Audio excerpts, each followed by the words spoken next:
मंजिलें उन्हीं को मिलती है जिनके सपनों में जान होती है।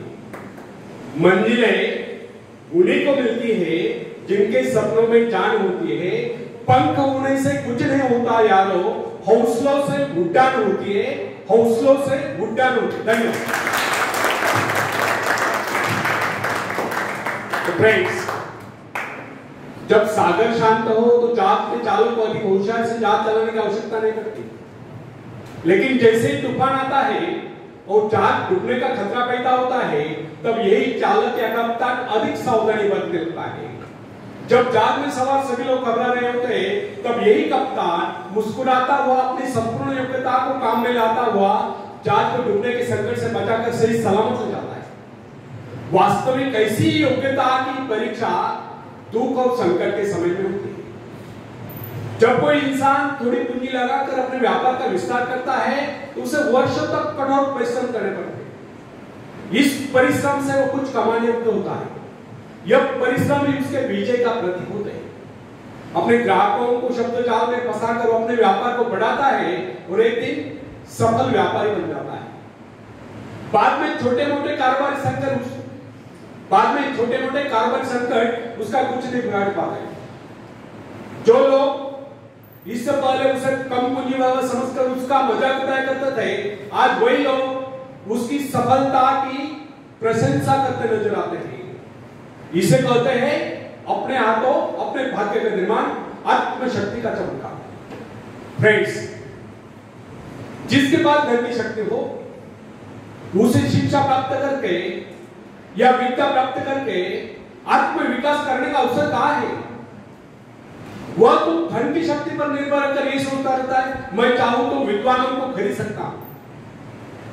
लेकिन फ्रेंड्स,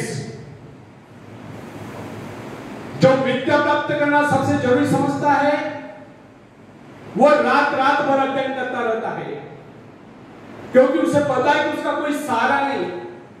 सहारा बढ़ेगा तो वह उसका अपना स्वयं का ज्ञान।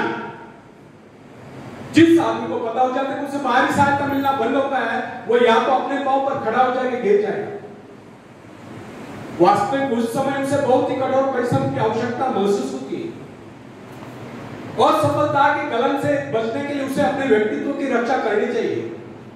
ऐसे लोग अपने आत्मविश्वास की शक्ति के बल पर दिन रात कड़ी मेहनत करते हैं और सफल हो जाते हैं।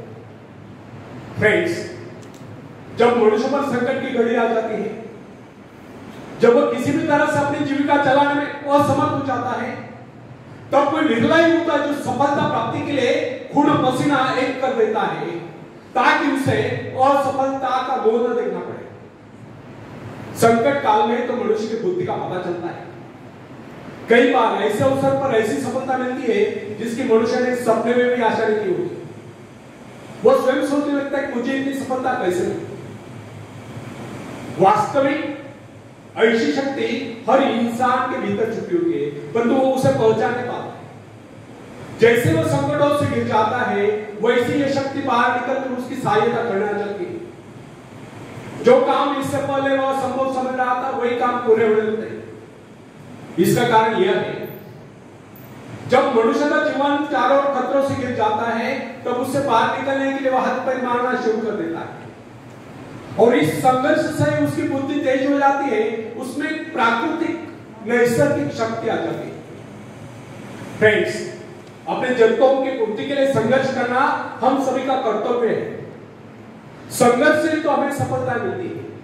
जिनमें संघर्ष करने की इच्छा ही न हो, वह तो असभ्य और जंगली कहलाएगा। आवश्यकता तथा आवश्यक पदार्थों की दुर्लभता ही सदा से मानव जाति के विकास का कारण है। हर सभ्यता और संस्कृति का आधार श्रम और संघर्ष रहा। जो अपने लक्ष्य पाने में खो गए वही कृत्य सीखा। कई वैज्ञानिक अपनी साधना में लीन होकर अपने लक्ष्य को पाने के संघर्ष में जूझते रहे। उनके परिवार जन अभावग्रस्त होकर भूखे मरते रहे, परंतु उन्होंने अपने उद्देश्य को प्राप्त करके जय की सांस ली। जब उन्हें सफलताएं प्राप्त हुई तो लोगों को उनके आविष्कार बहुत बड़े आश्चर्य से प्रतीत हुए। फ्रेंड्स, आवश्यकता ही आविष्कार की जगह, शोध की जगह। यह जरूरत का एक कमाल है जिसने मानवीय सभ्यता को कहां से कहां पहुंचा दिया। अश्म युग से आर्टिफिशियल इंटेलिजेंस युग तक जरूरत की रक्षा कर देता है। इस पाने के लिए वैज्ञानिक तथा शोधकर्ता जी जान से जुट जाते हैं। मनुष्य की गुप्त शक्ति का पता उस समय चलता है जब कोई जरूरत आकर उसके सामने खड़ी होती है, उसकी पूर्ति के लिए वो संघर्ष करता है। मनुष्य की यह गुप्त शक्ति आपातकाल में प्रकट होती है।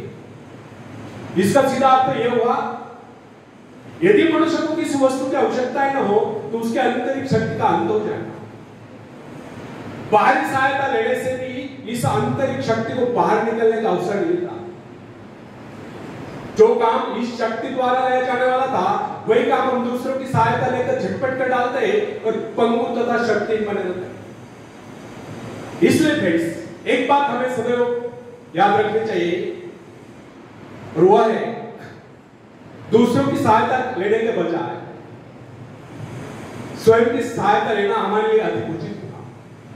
क्योंकि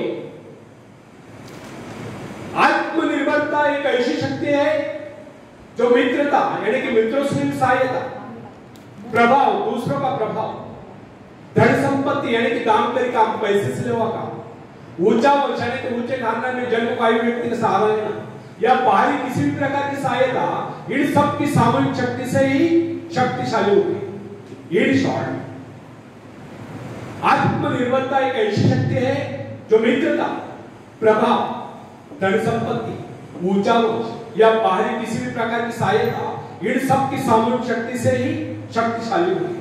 आत्मनिर्भरता की सहायता लेकर मनुष्य भीषण से भीषण बाधाओं को भी पार कर जाता है, भयंकर कठिनाइयों पर भी विजय प्राप्त करता है, बड़े से बड़े आविष्कार यानी कि शोध करने में सफल हो जाता है। इंसानी गुणों में सबसे अधिक शक्ति आत्मनिर्भरता की। जो इंसान अपने सहारे जीता है, जो अपने बल पर चलता है, जो अपने लक्ष्य पर चट्टान की भांति डटा हुआ है, जो बाधाओं को सामने देखकर जरा भी विचलित नहीं हुआ, जिसे अपनी कार्य कुशलता और कर्म शक्ति पर पूरा विश्वास है, वही सफल होता है। सत्य, पवित्रता और सुंदरता पर प्यार करना मनुष्य का स्वभाव है। जो व्यक्ति मौलिक विचारों के बल पर जीता है, जिसके कुछ सिद्धांत है जिन पर वह अटूट रहता है, जो अपने वसूलों पर दृढ़ता से कायम है, लोग उसे आश्चर्य से देखते हैं, उसके अनुयायी यानी कि शिष्य बनने का प्रयत्न करते हैं, क्योंकि लोगों के दृष्टि में वो महान है। फ्रेंड्स, यदि आप भी महान बनना चाहते हो तो अपनी शक्तियों को पहचानो। ईश्वर ने जो शक्ति आपको प्रदान की है, वो आपके भीतर छुपी हुई है, उसे जगाकर बाहर लाओ। यदि आप उसे जगाने में सफल हो गए तो सफलताएं आपके कदमों तले होगी और आप कामयाबी के शिखर पर हो गए। आखिरी में हरिवंश राय बच्चन जी की कविता में पेश करता हूं, बाद में सेकंड टॉपिक। लहरों से डरकर नौका पार नहीं होती, कोशिश करने वालों की कभी, कोशिश करने वालों की कभी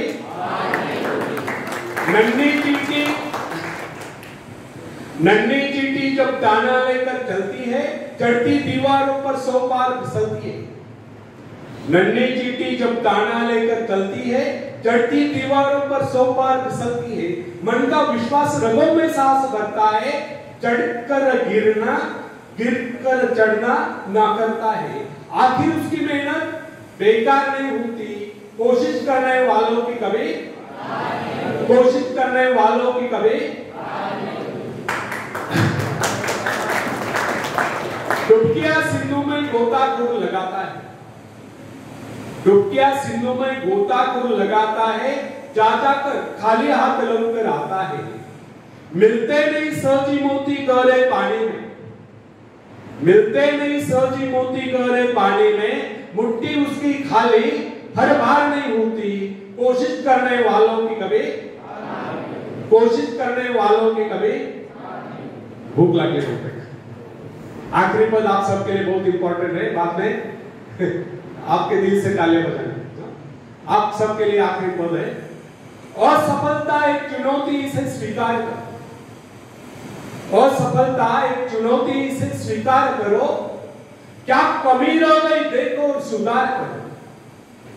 जब तक न सफल हो नींद से चैन को त्यागो तुम, संघर्ष का मैदान छोड़कर मत भागो तुम। कुछ किए बगैर जय जयकार नहीं होती, कोशिश करने वालों की कभी, कोशिश करने वालों की कभी। धन्यवाद।